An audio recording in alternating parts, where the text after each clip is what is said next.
But what about fragmenting DNA? We have this long, narrow molecule. Chemical and physical methods were explored over the 2 decades following the discovery of DNA structure, with no success in being able to identify ways to specifically cut the DNA chain. So it was not possible to break DNA into sequences that were homogeneous and could therefore be manipulated, separated, and utilized. So how can you uniquely break DNA at specific sites and do it reproducibly?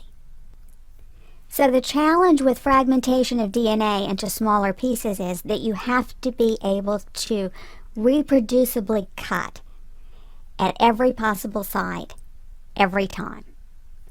And it turns out that the solution came from a very interesting quarter, and that is bacteria.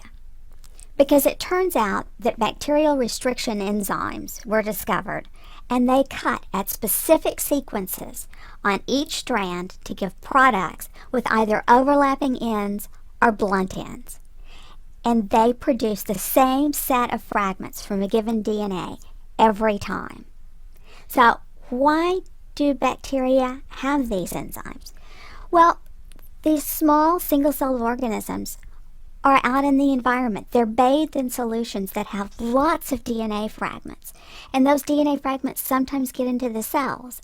And the bacteria needs a way to get rid of those fragments and protect their own DNA. We'll talk about that protection in a minute. But this is a way to protect from invasion by external DNA.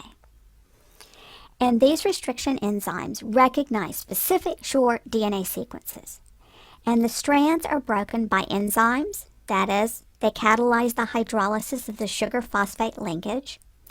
They recognize, again, very short, specific sequences within the DNA and cleave at that site. And you get 2 different types of ends. Blunt-ended, as with Haemophilus influenzae 3, this is its restriction enzyme.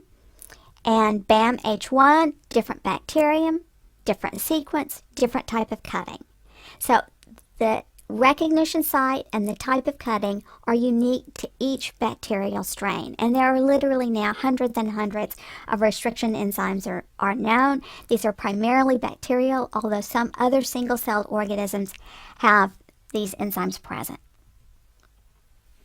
And these are incredibly useful in giving us the capacity to take long, complex DNAs and break them down into smaller fragments. But why is it that bacterial DNA doesn't get digested? Well, it turns out that they need these enzymes to protect them from outside DNA. But in spite of this need, they also need to protect themselves from getting their own DNA